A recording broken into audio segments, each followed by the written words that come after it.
What is up, everybody, and welcome to a brand new video. And today I wanted to tell you one thing, that Russian television is giving me severe brain damage from the sort of stuff they have been showing and streaming over there. Let's check out this first video straight away. The Russophobic hysteria is literally fueled by the British board of the Daily Mail newspaper. Informs readers about war in Europe that will devastate the continent allegedly. This war was predicted by Nostradamus. Vanga, the Bulgarian clairvoyant, also said Russia will dominate the planet, and Putin. Well, that she knew that Putin will be the ruler of the world. Two of the most famous of the world's sinister mystics made the same exact prediction for 2025. Both Nostradamus and Vanga claimed that next year a deadly war will occur in Europe. The French astrologer and doctor of the 16th century, Nostradamus, wrote that the lands of Europe will be involved in brutal wars.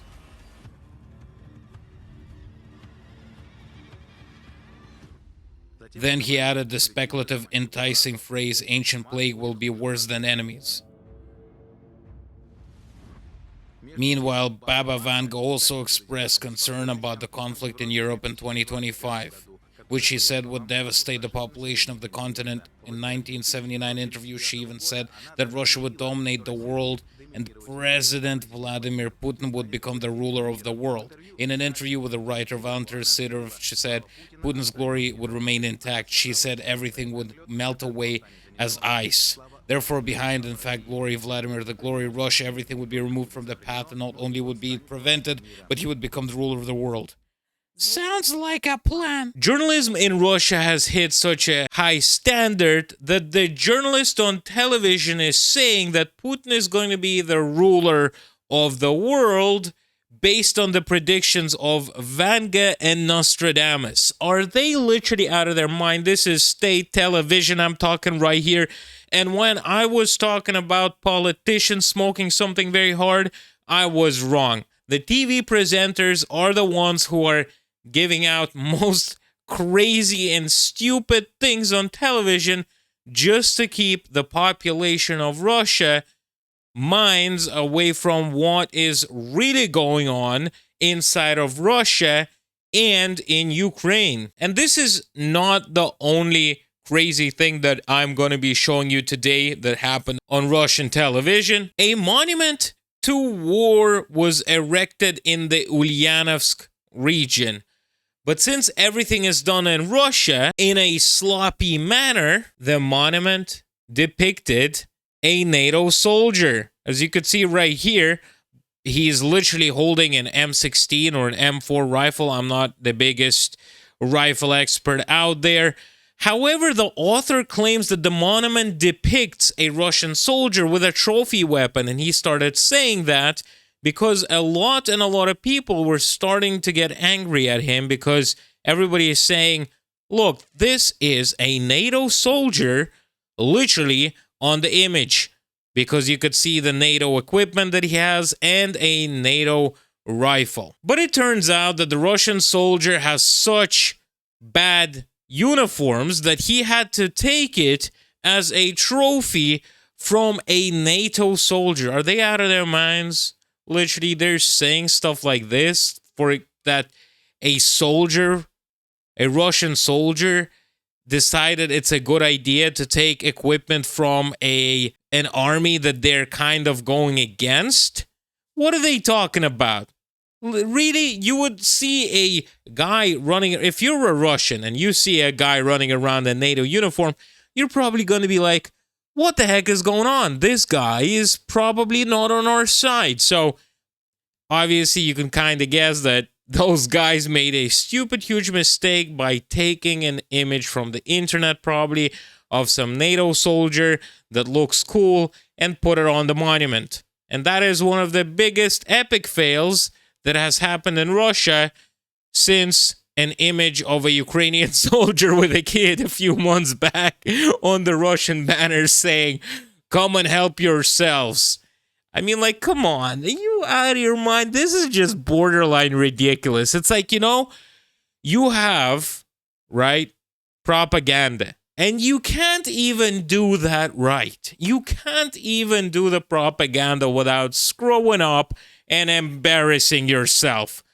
Unbelievable. And about television, I was telling you, this is not the only thing that I wanted to show you, because in Goebbels TV, as I call it, are now constructing Putin's natal chart and once again turning to Vanga to prove Putin's leaderships and qualities. Can you imagine that, guys? I want to show you this clip first. Roll the clip.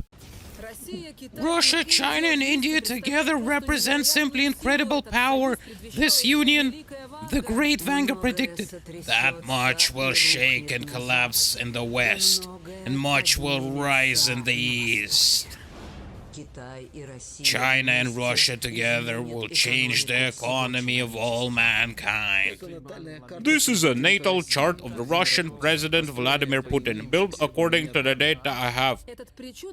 This bizarre set of mysterious signs is the very map by which Indian Vanga predicts the future. Now is the time of Mercury from 2022 to 2025. The time of Mercury is favorable for communication, elevation, and success attention. Indian will now announce what the near future is preparing for a president. Nature will support 2022 to 2020.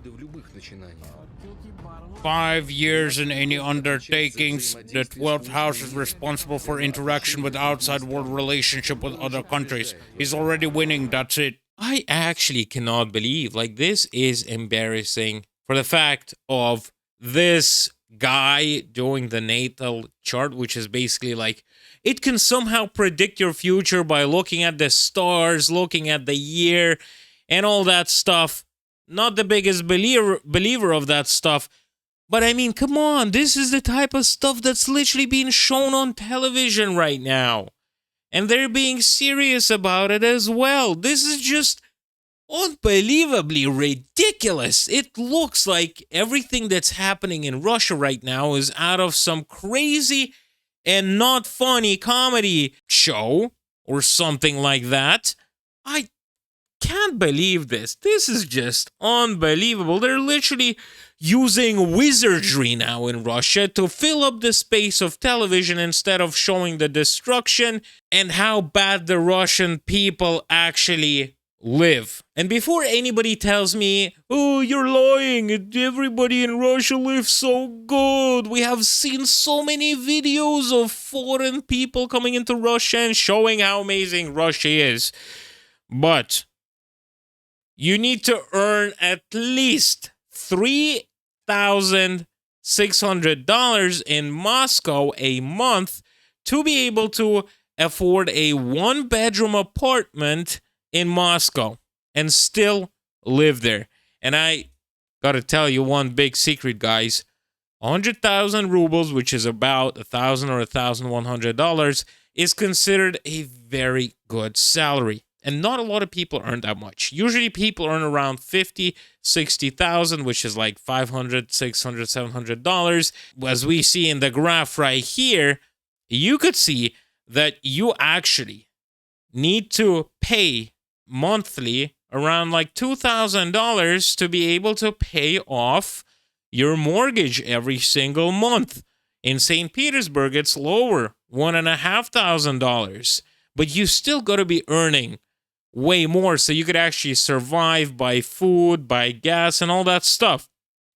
And the cheapest, as you could see, is in Voronezh. So even in Voronezh, you have to earn $1,200 to be able to actually buy yourself an apartment or a condo, like some of you guys call it, and you need to earn that much money to pay it off. It's borderline ridiculous because nobody in Russia is going to be able to afford this type of stuff, because earning $4,000 in Russia is like a miracle. That's how much the government officials officially earn from being in the parliament and stuff like that. So you could kind of imagine the big difference. And it is just way too expensive for the ordinary Russians to even afford. And the last news of today's video. As you guys know, there was being several attacks of the vodka or distilleries, as they call them, where they make alcohol and sometimes even rocket fuel. Well, I'm kidding, guys. They make rocket fuel and alcohol at the same time. But the State Duma of Russia proposed reducing the sales time of alcohol to 5 hours a day, and then to 2. Can you imagine this? In Vologda region, somewhere in the middle of Russia, during weekdays, you can only buy alcohol in 2 hours. I can imagine the videos of people lining up to buy alcohol now, and the alcohol prices rising so that people can sell them a bit more expensive during the night. I want to show you this video right here real quick. Check it out with me. The Vologda region will have reduced hours for selling alcohol beverages from Monday to Friday.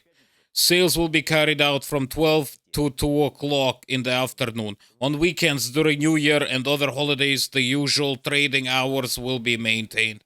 It is important to us, the residents of region, work, play sports, take care of their loved ones, pay attention to their children.